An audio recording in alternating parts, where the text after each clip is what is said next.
Hi, and welcome to the Word of the Week. This week's word is imitate. Now, keeping with our theme of honoring tradition, imitation is kind of the first step in honoring the tradition of growth, of improvement, of excellence, of evolution. And you see, we learn through imitation. As a baby, you watch babies, when they learn to speak by trying to imitate the sounds, the words that they hear from adults around them. And if we imitate actions, we imitate our style, we imitate so many different things. So as we get older, we have to keep in mind that imitation is an easy way for us to begin to learn new habits, new patterns.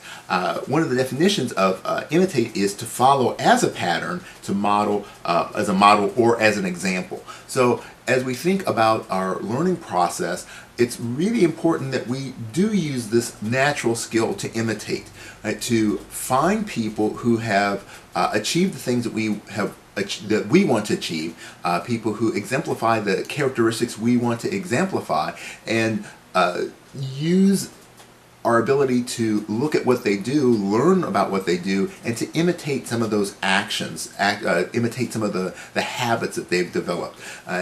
In my studies of successful people, that's one of the things that I've found is that there are certain actions that nearly every successful person has. They do these things regularly. And as I begin to study more, one of them is reading. Nearly every successful person has time that they carve out every day to read and learn. So if I want to be successful, then that needs to be part of the actions that I take on a regular basis. I need to continually refresh myself through that process.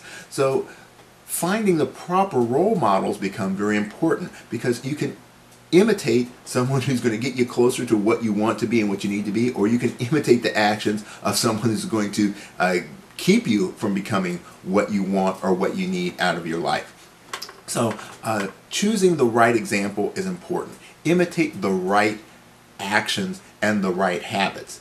And for me also as a teacher, the process of imitation is really great, because as I begin to work with my students, my ability to imitate their movement helps me to understand the way they're thinking about their bodies, and I'm able to help them to understand how to change the thought, then consequently change the action. So imitation can be used as a learning tool. It also can be used as a teaching tool.